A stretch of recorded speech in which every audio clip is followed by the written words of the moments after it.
ಮದುವೆ ಮಾಡ್ಕೊಂಡಿರುವಂತೆ ನಿಮ್ಮ ಮನೆಗೆ ಬರ್ತೀನಿ, ನಿಮ್ಮ ಅಪ್ಪ ಹತ್ರ ಹೇಳ್ತೀನಿ, ನಿನ್ನ ಮದುವೆ ಮಾಡಿಸ್ಬಿಡ್ತೀನಿ. ಎಲ್ಲಿ ಬರುತ್ತೆ ನಿಮ್ಮ ಮನೆ? ನಮ್ಮ ಮನೆ ನಮ್ಮ ನಿರಂಜನ ಅವ್ರು ಇದಾರಲ್ಲ ಅವ್ರ ಮನೆ ಪಕ್ಕದಲ್ಲಿ ಬರುತ್ತೆ. ಹೌದಾ? ನಿರಂತರ ಗಣೇಶ ಇವರು? ಹೌದೌದು ಹೌದು. ಅವ್ರ ಮನೆ ಎಲ್ಲಿ ಬರುತ್ತೆ? ನಮ್ಮ ಮನೆ ಪಕ್ಕ ಬರುತ್ತೆ. ನಿಮ್ಮ ಮನೆ ಎಲ್ಲಿ ಬರುತ್ತೆ? ಅದೇ ನಿರಂತರ ಗಣೇಶ್ ಅವ್ರ ಪಕ್ಕ ಮನೆ ಪಕ್ಕ ಬರುತ್ತೆ. ಸರಿ, ನಿರಂತರ ಗಣೇಶನ ಅವ್ರ ಮನೆ ನಿಮ್ಮ ಮನೆ ಇಬ್ಬರ ಮನೆ ಎಲ್ಲಿ ಬರುತ್ತೆ? ಅಕ್ಕ ಪಕ್ಕ ಬರುತ್ತೆ. ಈ ನನ್ನ ಮಗ ಪೊಲೀಸ್ನವ್ರ ಕೈಗೆ ಸಿಕ್ಕಿದ್ರೆ ಸರಿಯಾಗಿ ಬಿಡೋದಿಲ್ಲ. ನೋಡ, ಈಗ ಸರಳವಾಗಿ ನಿನ್ನ ವೇಷ ಬರ್ತಾರೆ, ನಿನ್ನೆ ಹೇಳಿಸ್ತಾರೆ, ಲೆಕ್ಕ ಕೇಳ್ತಾರೆ, ನನ್ನ ತಲೆ ಗೊತ್ತು.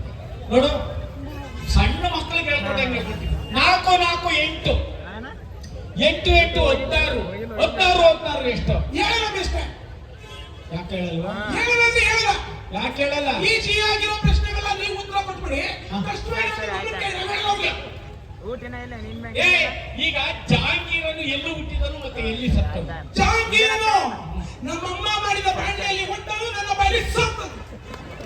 ಅದಕ್ಕೆ ಈ ರೀತಿ ಆಗಿರೋದು ನೀನು. ನಾನು ಆ ಜಹಾಂಗೀರನ್ನ ಕೇಳಿದ್ದು, ಇತಿಹಾಸದಲ್ಲಿ ಬರೋ ಜಹಾಂಗೀರ್ನ. ನಿನ್ಗಾಗಲ್ಲ. ನಿನ್ನ ಪ್ರಶ್ನೆ ನೋಡೋ, ಸಣ್ಣ ಮಕ್ಕಳಿಗೆ, ಸಣ್ಣ ಚಿಕ್ಕ ಮಕ್ಕಳಿಗೆ ಲೆಕ್ಕ ಹೇಳ್ಕೊಟ್ಟಂಗೆ ಹೇಳ್ತೀನಿ. 16 ಕಲ್ತ್ಕೊಳ್ಳೋ. 30 30 60 60 120. ಆಮೇಲೆ ಏನ್ ಹೇಳ? 61 61 122 ಕರೆಕ್ಟಾ? ನಾನು ಲೆಕ್ಕ ಹೇಳಕ್ಕಾಗಲ್ಲ. ಮೇಷ್ಟ್ರೆ, ಇಷ್ಟೊತ್ತು ನೀವು ಪ್ರಶ್ನೆ ಕೇಳಿದ್ದಾಯ್ತು. ಈಗ ನಾನು ಪ್ರಶ್ನೆ ಕೇಳ್ತೀನಿ, ಉತ್ತರ ಕೊಡಿ. ಅಂದ್ರೆ ಮೇಷ್ಟು ನಿನ್ಗೆ ಉತ್ತರ ಕೊಡ್ಬೇಕಾ? ಹೌದು. ಏಕೆ ಕೊಡ್ಲೇಬೇಕು. ನಾಯಿ ಬಾಲನ ಅಳ್ಳಾಡಿಸ್ಬೇಕು, ಬಾಲ ನಾಯಿ ಅಳ್ಳಾಡ್ಸೋದಲ್ಲ. ಹಂಗಂದ್ರೆ ನೀವು ನಾಯಿನ ಮೇಷ್ಟ್ರೆ? ತಗೊಂಡು ಮಾಡ್ಕೊಡ್ತೀನಿ. ದರಿದ್ರಂತಾನೆ. ಆಯ್ತು, ಏನ್ ಪ್ರಶ್ನೆ ಕೇಳ್ತೀನಿ ಕೇಳು, ಹೇಳ್ತೀನಿ. ಆಯ್ತು, ಹೇಳ್ಬಿಡ್ತೀನಿ. ಕೇಳು. ಚಿನ್ನ ಚೇನ್ ಕಲ್ಸಿದ್ರೆ ಏನ್ ಸಿಗತ್ತೆ? ದರಿದ್ರ. ಚಿನ್ನ ಚೇನ್ ಕಲಿಸಿದ್ರೆ ಏನ್ ಸಿಗುತ್ತೆ? ಚಿನ್ನ ಸಿಗುತ್ತೆ. ಬೆಳ್ಳಿ ಚೇನ್ ಕಲ್ಸಿದ್ರೆ ಏನ್ ಸಿಗತ್ತೆ? ಬೆಳ್ಳಿ ಸಿಗುತ್ತೆ.